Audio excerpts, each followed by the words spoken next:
नमस्कार मित्रों, स्वागत है आपका सेंटर फॉर एम्बिशन के ऑनलाइन प्लेटफॉर्म पर। यूपीपीसीएस प्रारंभिक परीक्षा 2026 को ध्यान में रखते हुए करंट अफेयर्स सीरीज शुरू की थी, जिसकी अगली क्लास आज है। इस क्लास में हम लोग महत्वपूर्ण व्यक्तित्व के बारे में बात करेंगे, जिनसे इस एग्जाम में प्रश्न आने की प्रबल संभावना रहेगी। देखिए, समझिए कि किसी भी एग्जाम को क्वालिफाई करना एक कला होती है। सबसे पहले हमें उसका पैटर्न समझना होता है कि वह किस प्रकार की डिमांड करता है अभ्यर्थियों से। तो यूपीपीसीएस जो प्रारंभिक परीक्षा है, उसमें कुछ चीजों को हमें ध्यान में रखना होगा कि यहां पर जो सबसे बड़ा पोर्शन आ रहा है वो कहां से आ रहा है। तो यदि हम इन चार चीजों पर ढंग से काम कर लेंगे तो इस एग्जाम को निकालने की परम संभावनाएं बन जाएंगी। सबसे पहले हमें इतिहास, इसके बाद राजव्यवस्था, इसके बाद भूगोल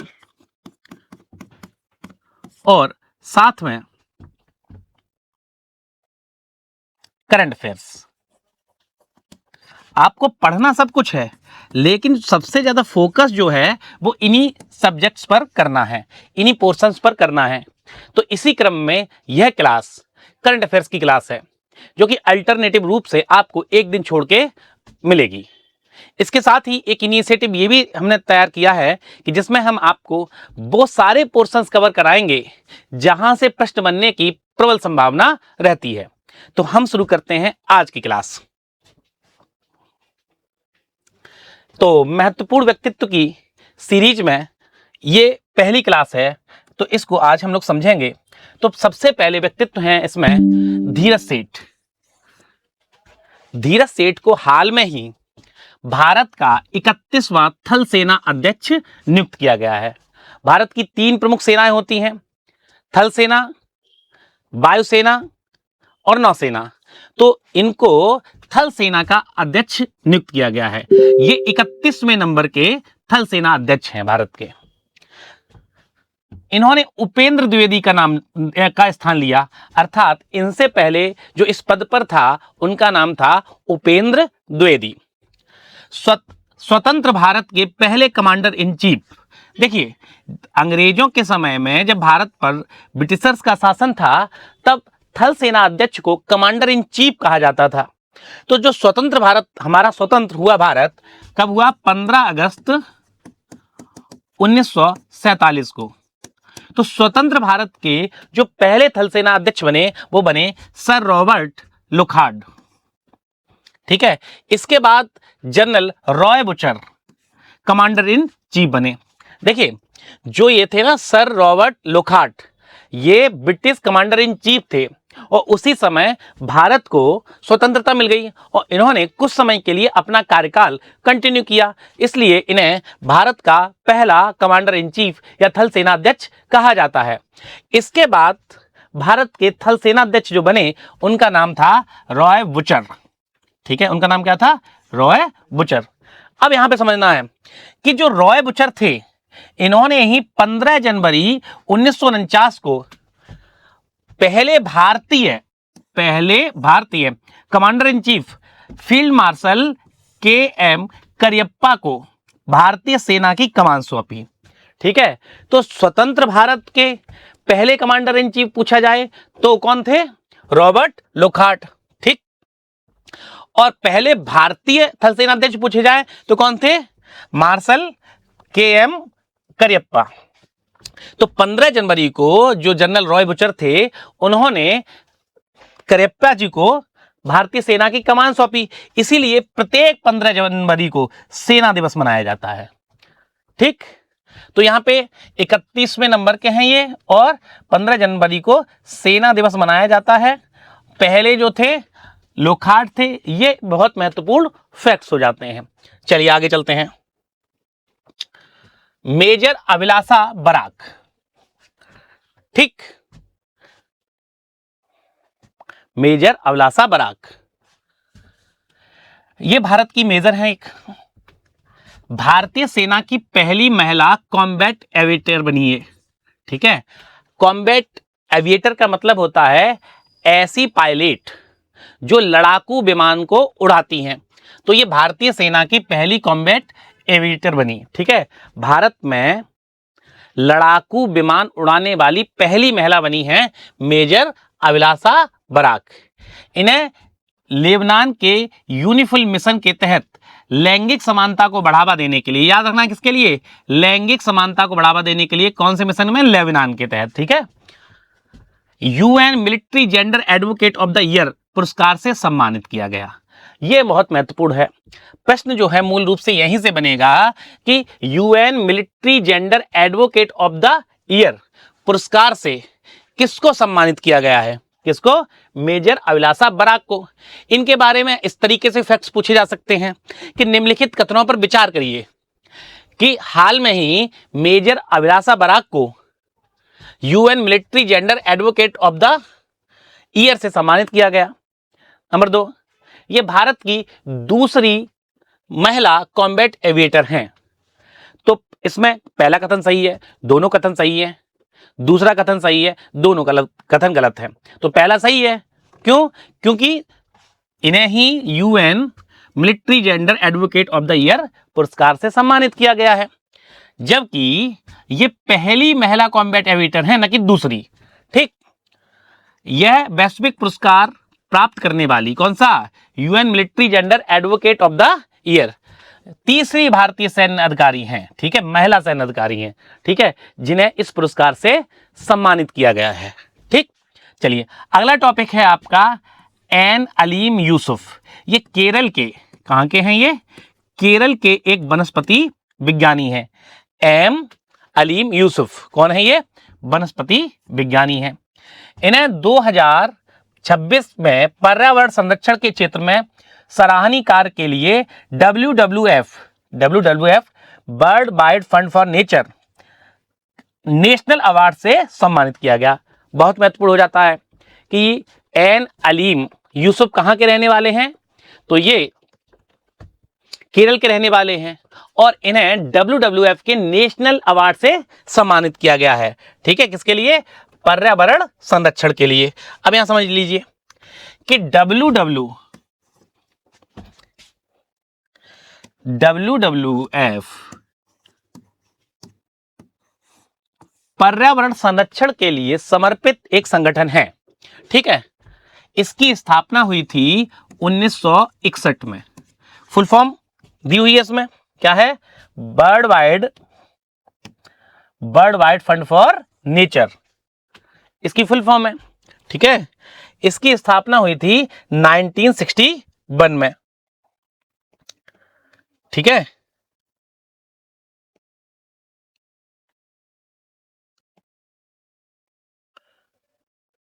आगे चलते हैं। तो ये जो WWF है, इसकी स्थापना कब हुई थी, 1961 में हुई थी। और इसका जो मुख्यालय है, ठीक है, इसका मुख्यालय है ग्लैंड में। ग्लैंड एक शहर है स्विट्जरलैंड का एक शहर है ग्लैंड। ठीक, मुख्यालय है इसका। ठीक है, ये पर्यावरण संरक्षण के क्षेत्र में कार्य करने वाली सबसे बड़ी संस्था है WWF। ये जो है प्रत्येक दूसरे वर्ष, है ना, जो महत्वपूर्ण फैक्ट है, प्रत्येक दूसरे वर्ष लिविंग प्लानेट रिपोर्ट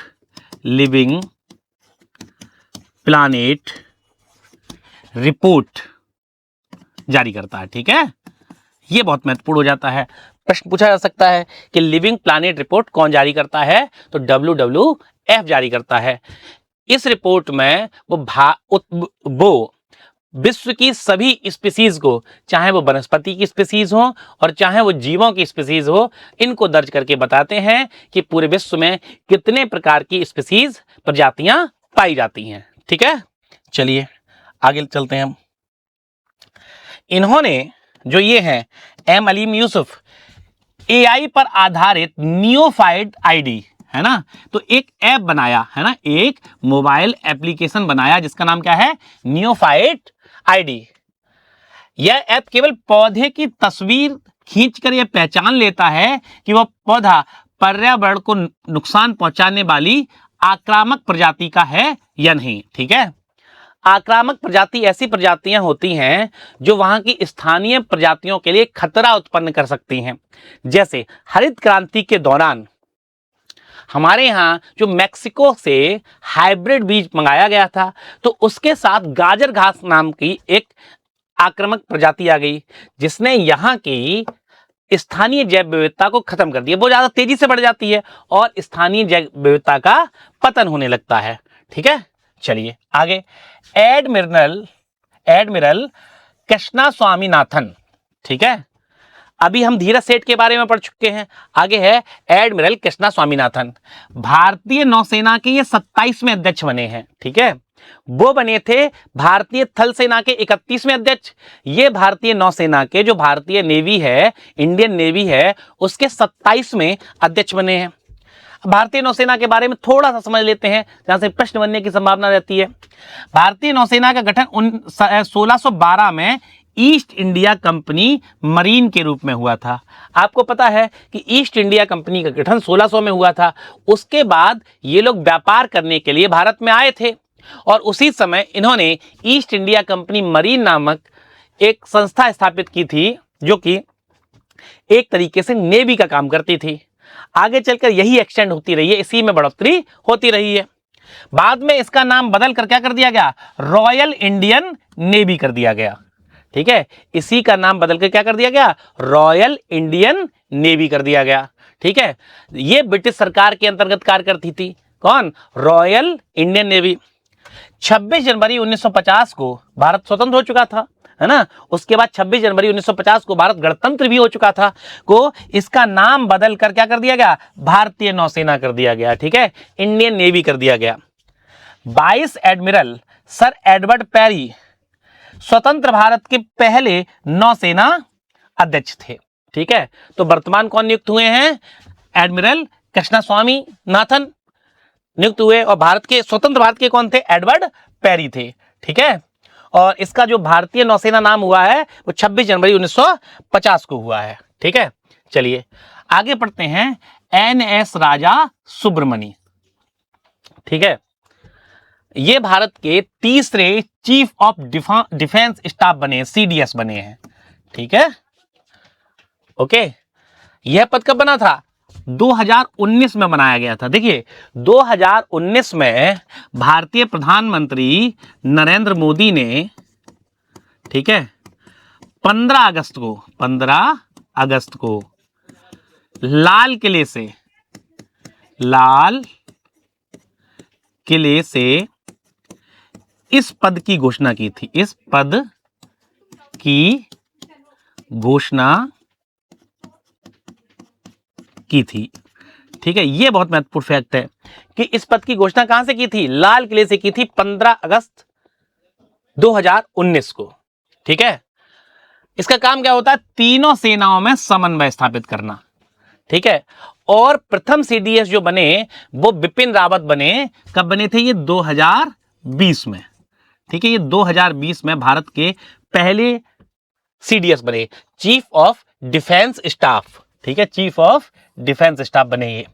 ठीक है, काम क्या है, तीनों सेनाओं में समन्वय स्थापित करना। अब बिपिन रावत जो हैं, इनका एक हेलीकॉप्टर क्रैश में देहांत हो गया, है ना। कुन्नूर एक जगह पड़ती है, कहां पर, तमिलनाडु। ठीक है, तो तमिलनाडु के पास इनका हेलीकॉप्टर क्रैश हो गया। ठीक है, और इनका देहांत हो गया, इनकी मृत्यु हो गई। और इसके बाद द्वितीय CDS जो बने वो अनिल चौहान बने हैं। हाल में ही इनका कार्यकाल समाप्त हो गया और इनका स्थान लिया है NS राजा सुब्रमणी ने। ठीक, एक और महत्वपूर्ण फैक्ट है कि जो CDS पद है, चीफ ऑफ डिफेंस स्टाफ, इसका गठन किसकी सिफारिश पर किया गया, तो कारगिल समीक्षा समिति, जो कारगिल युद्ध हुआ था, कारगिल समीक्षा समिति की सिफारिश के आधार पर इस पद का गठन किया गया है। किस पद का? सीडीएस का। तो नए सीडीएस कौन है? एनएस राजा सुब्रमण्य। डॉक्टर संजय तिवारी, अगला है डॉक्टर संजय तिवारी। ये राष्ट्रीय दंत आयोग के पहले अध्यक्ष बने हैं। ठीक है, ओके। जो नेशनल डेंटल कमीशन बना है, इसके पहले अध्यक्ष बने हैं डॉक्टर संजय तिवारी। देखिए, करंट अफेयर्स में एक चीज याद रखनी है, यदि कहीं पे कोई पहली बार कार्य हो रहा है, ठीक है, कोई नया कार्य हो रहा है, वहां से प्रश्न बनने की संभावना हो जाती है, या यूं कहें कि कोई परिवर्तन हो रहा है तो वहां से प्रश्न बनने की संभावना अधिक रहती है। तो इसका गठन जो है राष्ट्रीय दंत आयोग का, वो 19 मार्च 2026 को हुआ है। ठीक है, तो हाल में इसी साल इसका गठन हुआ है और इसके अध्यक्ष बने हैं या कौन? डॉक्टर संजय तिवारी। इसलिए ये वाला फैक्ट जो है बहुत महत्वपूर्ण हो जाता है एग्जाम की दृष्टि से। इससे पहले जब ये राष्ट्रीय दंत आयोग नहीं था तो इसने तो कौन काम कर रहा था? डेंटल काउंसिल ऑफ इंडिया काम कर रही थी, है ना। एक संस्था थी डेंटल काउंसिल ऑफ इंडिया, ये काम कर रही थी, और इसको समाप्त करके एक नया कमीशन बनाया गया है जिसका नाम क्या है? नई संस्था बनाई गई है जिसका नाम है राष्ट्रीय दंत आयोग। ठीक है, तो उसके जो पहले अध्यक्ष बने हैं वो डॉक्टर संजय तिवारी बने हैं। इससे ज्यादा इसमें कुछ नहीं है।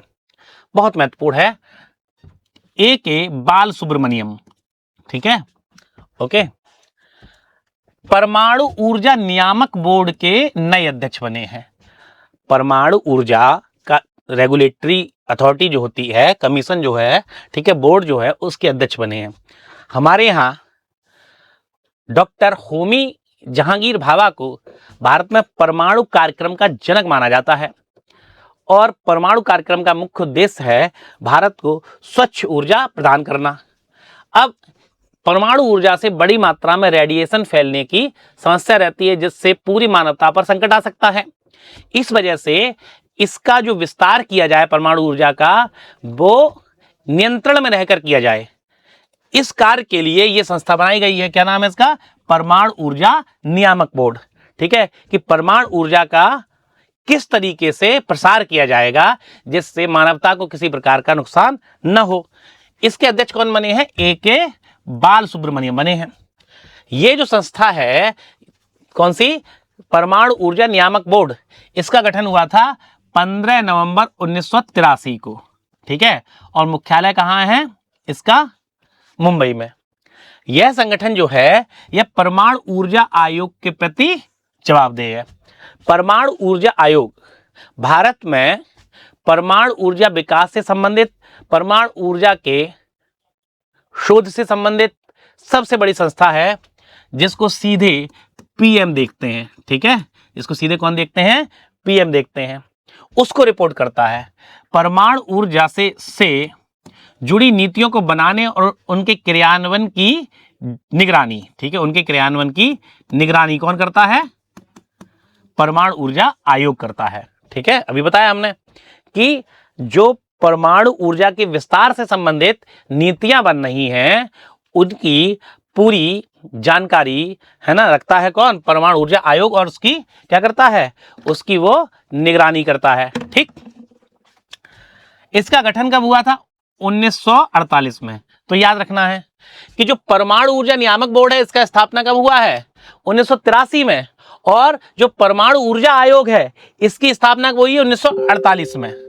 इसके वर्तमान अध्यक्ष जो हैं वो डॉक्टर अजीत कुमार मोहंती हैं, जबकि इसके प्रथम अध्यक्ष जो थे डॉक्टर होमी जहांगीर भाभा थे। इन्हें भारत में परमाणु कार्यक्रम का जनक माना जाता है। किसका जनक माना जाता है? परमाणु कार्यक्रम का जनक माना जाता है। किसको? डॉक्टर होमी जहांगीर भाभा को। ठीक है, चलिए आगे बात करते हैं। डॉक्टर राजीव बंसल, ठीक, न्यू डेवलपमेंट बैंक के नए उपाध्यक्ष बने हैं। ठीक है, उपाध्यक्ष बने हैं किसके? न्यू डेवलपमेंट बैंक के। जो ये न्यू डेवलपमेंट बैंक है, कौन सी? New development bank. इसकी स्थापना ब्रिक्स देशों के द्वारा की गई थी। किसके द्वारा? ब्रिक्स देशों के द्वारा। अभी चर्चा करते हैं कि ब्रिक्स देश क्या होते हैं। कब हुई है इसकी स्थापना? 15 जुलाई 2014 को इसकी स्थापना हुई है। किसकी? न्यू डेवलपमेंट बैंक की। इसका हेडक्वार्टर कहां पर है? मुख्यालय कहाँ है? संघाई में, चीन में है। इसका मुख्यालय कहाँ है? चीन में है। इसके प्रथम अध्यक्ष जो है केबी कामत थे, ये भारतीय थे एक, ठीक है। जो इसके प्रथम अध्यक्ष थे वो केबी कामत थे, एक भारतीय। और इसके जो वर्तमान अध्यक्ष हैं वो, इसकी जो वर्तमान अध्यक्ष है उनका नाम है डिल्मा रोसेफ। ये कहाँ की हैं?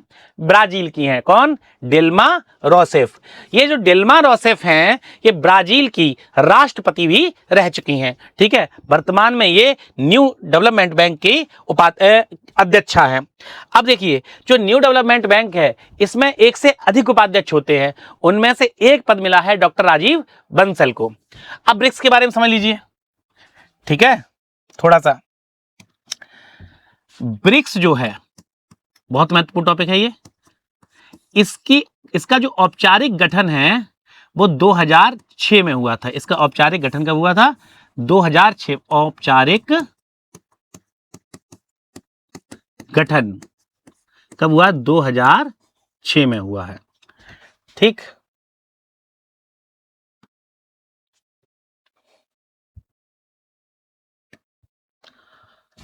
और इसकी जो पहली बैठक थी, है ना, पहली बैठक, इसकी पहली बैठक हुई थी 2009 में, ठीक है। 2009 में पहली बैठक हुई। इस समय जब इसका गठन हुआ था तब इसका नाम था ब्रिक, ठीक। तब इसका नाम क्या था? ब्रिक था। और इसमें 4 देश शामिल थे। पहला ब्राजील, दूसरा रूस, तीसरा इंडिया, भारत, ठीक है, चौथा चीन, ठीक। पहली बैठक में यह निर्णय लिया गया कि इसमें एक नए देश को शामिल किया जाएगा। उस देश का नाम था दक्षिण अफ्रीका, साउथ अफ्रीका। और 2011 में, ठीक है, 2011 में साउथ अफ्रीका को भी शामिल कर लिया गया। किसको शामिल कर लिया गया? साउथ अफ्रीका को। और अब इसका नाम क्या हो गया? 2011 से ब्रिक्स। पहले इसका नाम क्या था? 2006 में ब्रिक, और 2011 में इसका नाम क्या हो गया? ब्रिक्स हो गया। और इसमें एक नया देश शामिल हो गया, उसका नाम था साउथ अफ्रीका, ठीक। इसका नाम क्या हो गया? South Africa. आगे समझिए कि अब इसका नाम केवल ब्रिक्स नहीं है, अब इसका नाम हो गया है ब्रिक्स प्लस। BRICS plus. और ब्रिक्स प्लस में, है ना, 11 सदस्य देश हैं। कितने सदस्य देश हैं? 11 सदस्य देश हैं। किसमें? ब्रिक्स प्लस में। 5 तो वही है। कौन कौन से 5? पहले वाले ब्राजील, रूस, भारत, चीन और दक्षिण अफ्रीका, ये 5 देश हैं। इसके बाद 6 अन्य देश शामिल किए गए हैं। 6 अन्य देशों में इथियोपिया,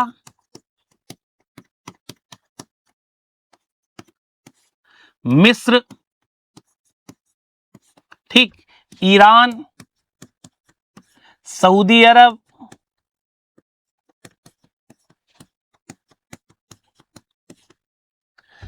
संयुक्त अरब अमीरात, संयुक्त अरब अमीरात, और 11वां जो है वो है इंडोनेशिया। इंडोनेशिया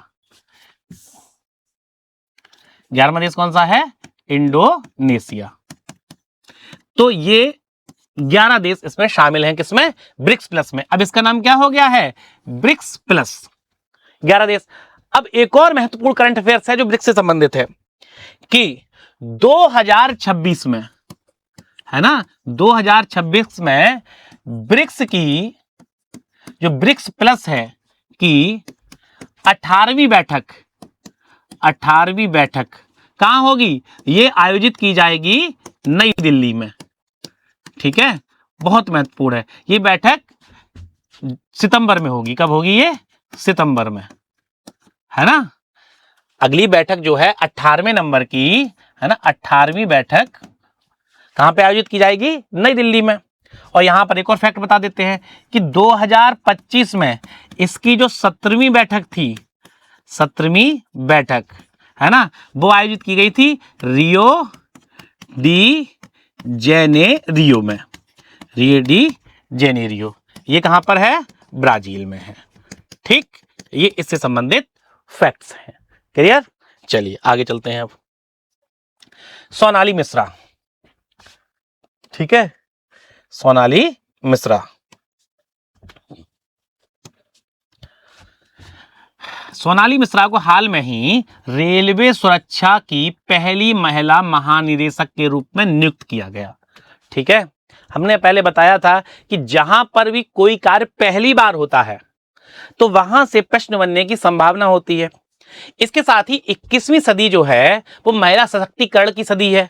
तो जहां पर भी कोई पहली बार कार्य हुआ है और उसमें महिला शामिल है तो वो प्रश्न मोस्ट इंपोर्टेंट की श्रेणी में आ जाता है। तो सोनाली मिश्रा रेलवे सुरक्षा बल की पहली महिला निदेशक महानिदेशक नियुक्त हुई है। ये जो रेलवे सुरक्षा बल है इसकी स्थापना हुई थी 1957 में। ठीक है, ये रेलवे संपत्तियों की रक्षा करती है।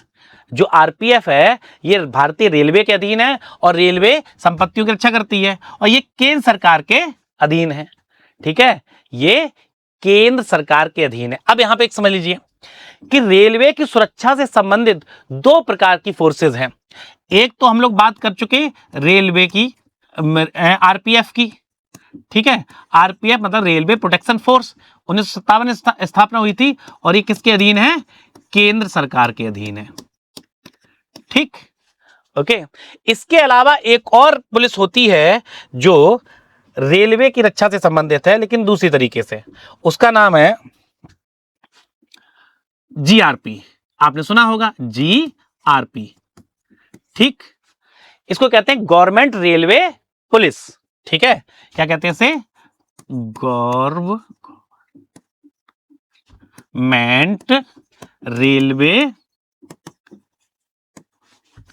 पुलिस। ठीक, ये जो होती है ये स्टेट गवर्नमेंट के अधीन होती है, राज्य सरकार के अधीन होती है। ठीक, कार्य क्या है इसका? कार्य है ट्रेन और रेलवे स्टेशन पर क्या करना है?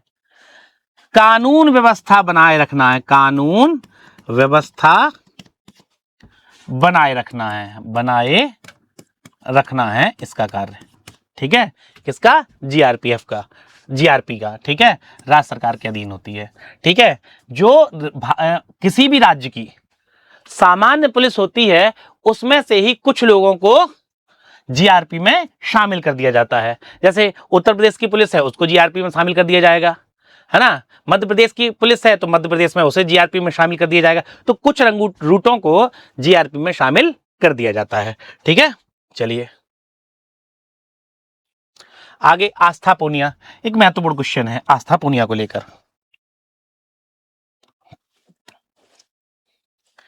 आस्था पूर्णिया जो है आधिकारिक रूप से ऑफिशियली, है ना, नौसेना, याद रखना, नेवी की नौसेना विमानन की फाइटर स्ट्रीम में शामिल होने वाली पहली महिला बनी। देखिए, नौसेना अलग है, वायुसेना अलग है। अब नौसेना में भी कुछ लड़ाकू विमान होते हैं। ठीक है, जो समुद्र में आवश्यकता पड़ने पर नेवी की रक्षा करते हैं, सहायता करते हैं। तो नौसेना की विमान की, है ना, पहली महिला हैं जो फाइटर स्ट्रीम में शामिल हुई हैं। अब ये नौसेना के लड़ाकू विमान उड़ाएंगी आवश्यकता पड़ने पर।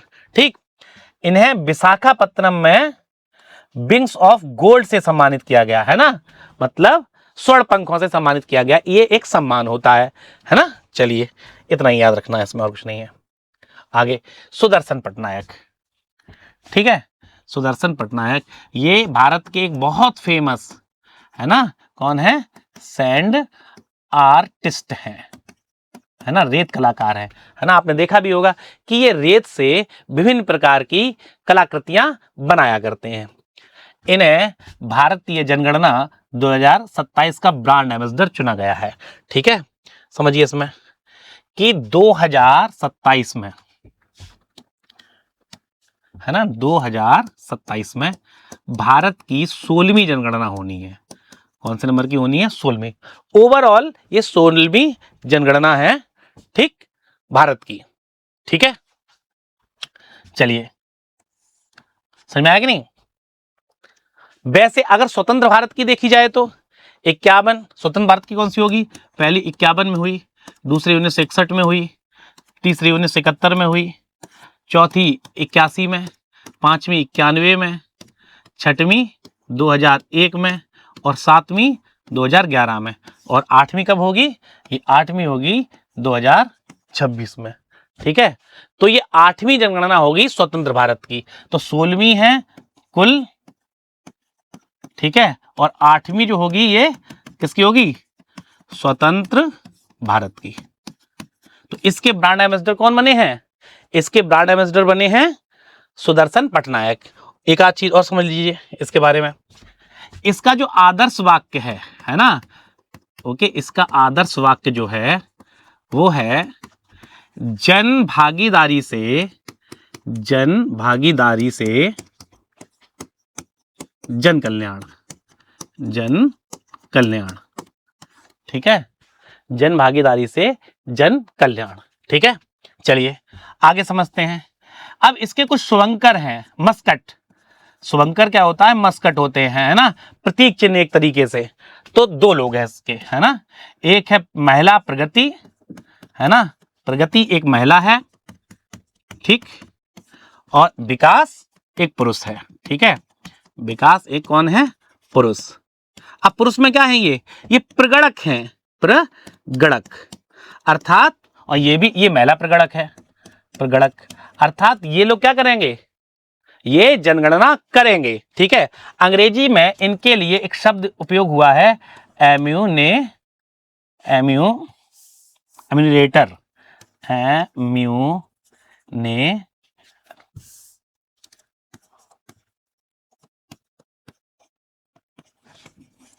रेटर, ये शब्द प्रयोग हुआ है एम्यूनरेटर। ठीक है, प्रगणक के लिए। ठीक, तो अब इसके अलावा इसकी विशेषता पूर्ण रूपेण डिजिटल जनगणना, है ना, पूर्ण रूपेण डिजिटल जनगणना है ये वाली 2027 की। तो आदर्श वाक्य पता चल गया, शुभंकर पता चल गया, और इससे पहले हम लोग चर्चा कर चुके थे किसकी? इसके ब्रांड एम्बेसडर की। तो इसका ब्रांड एम्बेसडर कौन है? सुदर्शन पटनायक। अगला काम्या कार्तिकेयन। जहां भी महिला से संबंधित कोई प्रश्न आ जाता है तो यह बहुत महत्वपूर्ण हो जाता है प्रश्न। ठीक है, एग्जाम के दृष्टिकोण से बस आपको इतना याद रखना है कि जो काम्या कार्तिकेयन है वो स्कीइंग करके, है ना, स्कीइंग करके दक्षिण ध्रुव पर पहुंचने वाली भारत की सबसे कम उम्र की महिला बन गई है ये। ठीक है, दक्षिणी ध्रुव पर पहुंचने वाली सबसे कम उम्र की महिला। कैसे पहुंचे हैं ये? स्कीइंग करके, है ना, स्कीइंग करके पहुंची है ना। अब यहां पर एक चीज और बता दें कि जो दक्षिणी ध्रुव है, यहां सबसे पहले पहुंचने वाला व्यक्ति कौन था? ठीक है, तो सबसे पहले पहुंचने वाला व्यक्ति था यहां पर रोआल्ड अमुंडसेन। ये दक्षिण ध्रुव पर पहुंचने वाला सबसे पहला व्यक्ति था जो सफलतापूर्वक 1911 में दक्षिणी ध्रुव पर पहुंचा। ठीक, चलिए अगली टॉपिक है आपका खलीलुर रहमान। अगले व्यक्तित्व है आपके खलीलुर रहमान। ठीक है, ये बांग्लादेश के हैं। ये कहां के हैं? ये बांग्लादेशी हैं ये। ठीक, संयुक्त राष्ट्र महासभा के 81वें अधिवेशन के अध्यक्ष चुने गए हैं ये।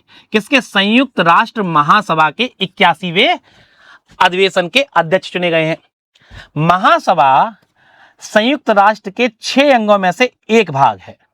ठीक है, संयुक्त राष्ट्र, देखिए एक संस्था है, उसका नाम क्या है? संयुक्त राष्ट्र। एक संस्था है, वैश्विक संस्था है संयुक्त राष्ट्र। ठीक, शॉर्ट में इसको अंग्रेजी में क्या कहते हैं? यूनाइटेड नेशंस कहते हैं। ओके, यूएन कहते हैं इसे शॉर्ट में। ठीक है। इसका जो गठन हुआ था, है ना, इसकी जो स्थापना हुई थी वो 24 अक्टूबर 1945 में हुई थी। अब इसके 6 भाग हैं। कितने भाग हैं? 6 भाग हैं। ठीक है। इनमें से एक भाग है आपका महासभा, ठीक है, संयुक्त राष्ट्र महासभा। दूसरा है सुरक्षा परिषद, सुरक्षा परिषद, ठीक, पहला महासभा, दूसरा सुरक्षा परिषद। एक है इसमें से तीसरा आर्थिक और सामाजिक परिषद, सामाजिक परिषद, ठीक है। चौथा भाग है इसका न्यास परिषद, न्यास परिषद। पांचवा भाग है इसका अंतरराष्ट्रीय न्यायालय।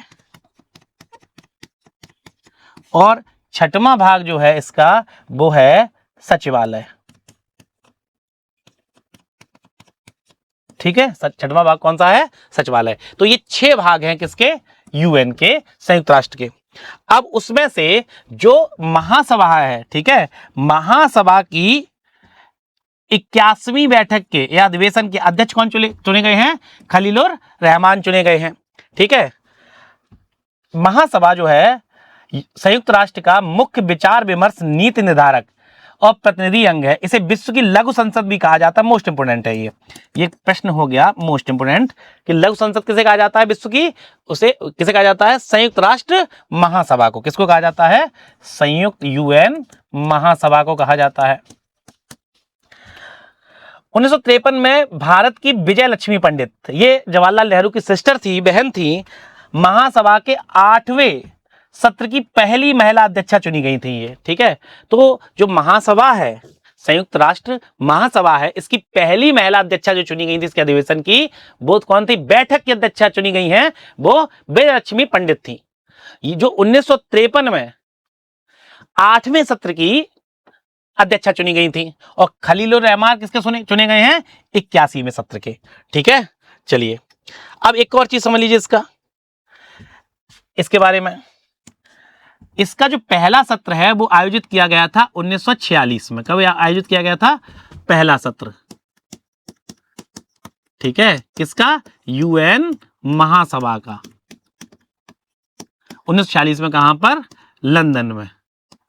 कहां पर चुना गया था? हुआ था लंदन में, ठीक है। इसके जो अध्यक्ष थे, है ना, पहले सत्र के जो अध्यक्ष थे उनका नाम था हेनरी पॉल स्पॉक। ये कहां के थे? ये बेल्जियम के थे, बेल्जियम, ठीक। बस इतना ही। आगे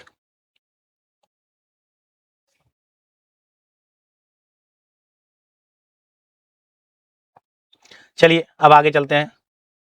बालेंद्र शाह बहुत चर्चा में रहे ये, ठीक है।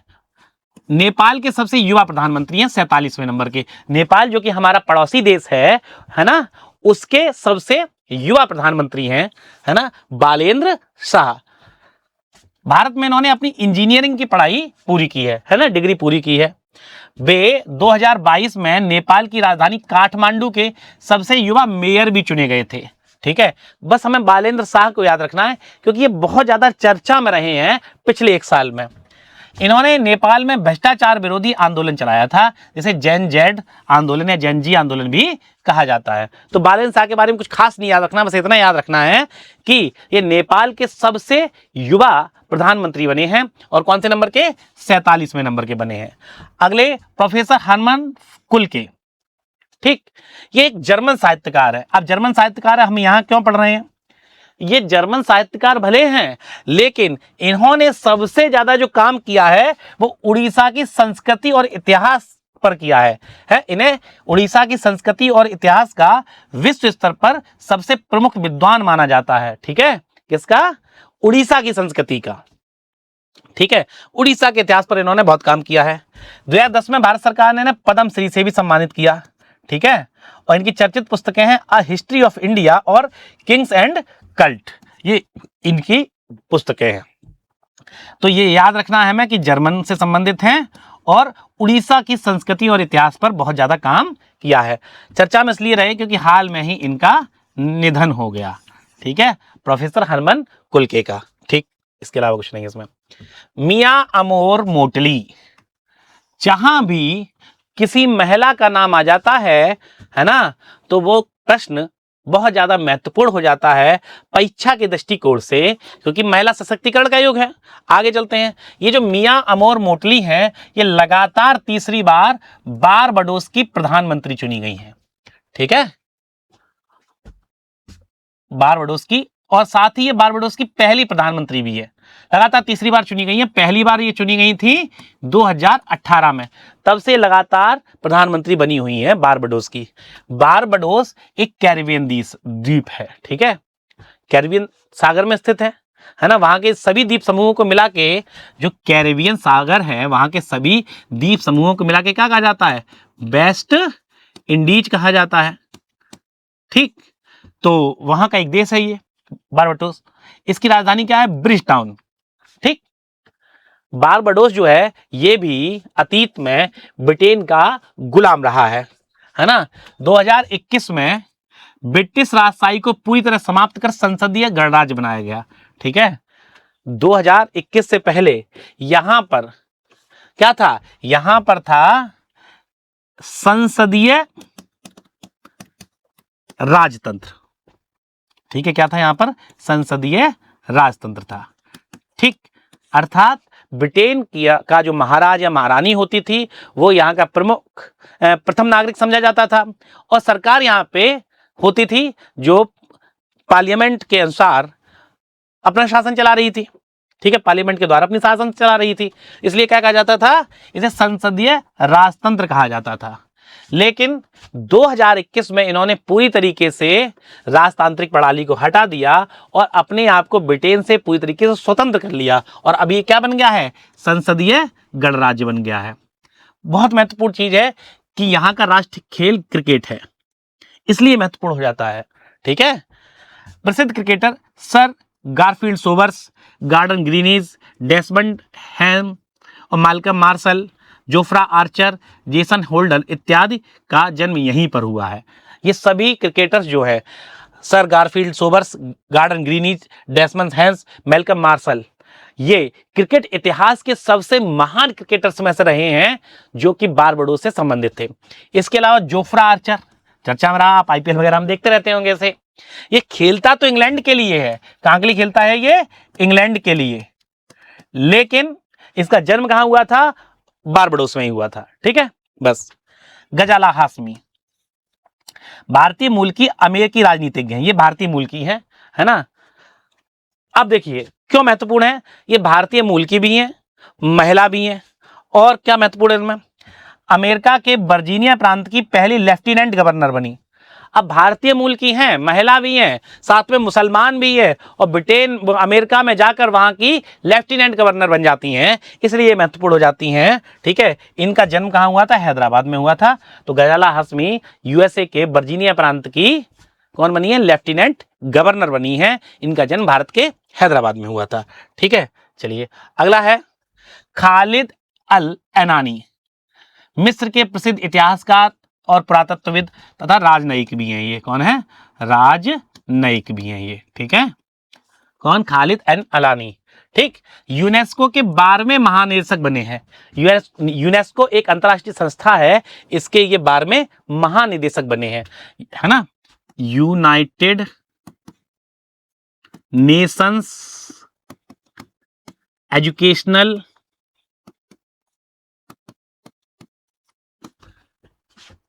साइंटिफिक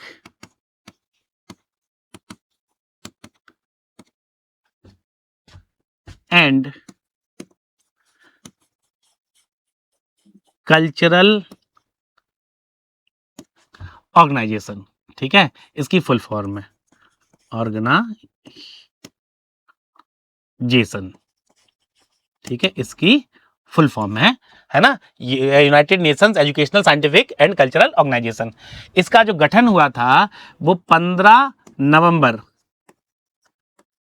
1945 को हुआ था इसका गठन, और इसका जो मुख्यालय है वो कहां पर है? वो पेरिस में है इसका मुख्यालय। ठीक है, तो जो यूनेस्को है इसका मुख्यालय कहां पर है? पेरिस में। ठीक, और इसके ये 12वें महानिदेशक बने हैं। ठीक है, ओके, किसके? यूनेस्को के। इससे पहले जो महानिदेशक थे, है ना, इससे पहले, इनसे पहले उनका नाम था आंद्रे अजोले। ठीक है, आंद्रे अजोले। ठीक है, चलिए आगे चलते हैं। साने तकाइची, महिला, जापान की पहली महिला प्रधानमंत्री।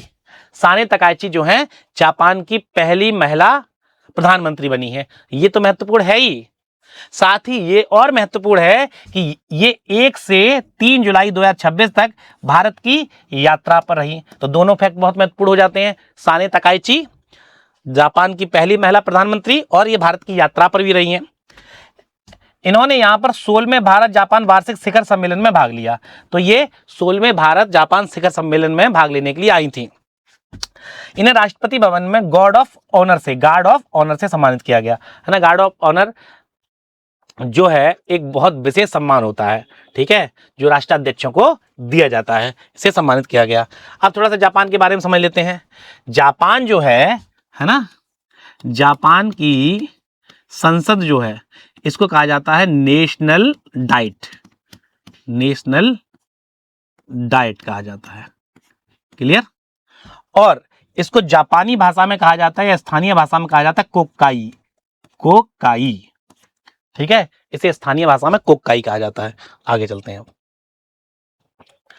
जेनिफर गार्लिन सिमंस, महिला, सूरीनाम की पहली महिला राष्ट्रपति। सूरीनाम, ये वाला फैक्ट इसलिए महत्वपूर्ण हो जाता है क्योंकि सूरीनाम में बड़ी मात्रा में भारतीय मूल के लोग रह रहे हैं। ठीक है, और वहां की पहली महिला राष्ट्रपति बनी है जेनिफर गार्लिन सिमंस। ठीक है, इन्होंने चंद्रिका प्रसाद संतोखी का स्थान लिया। देखिए आ गया नाम, चंद्रिका प्रसाद संतोखी, ये भारतीय मूल के हैं, है ना, जो कभी भारत के रहे होंगे, इनके पिता, माता पिता या कोई भी जाके सूरीनाम में बस गया होगा, का स्थान लिया। तो ये इससे पहले यहाँ के राष्ट्रपति थे।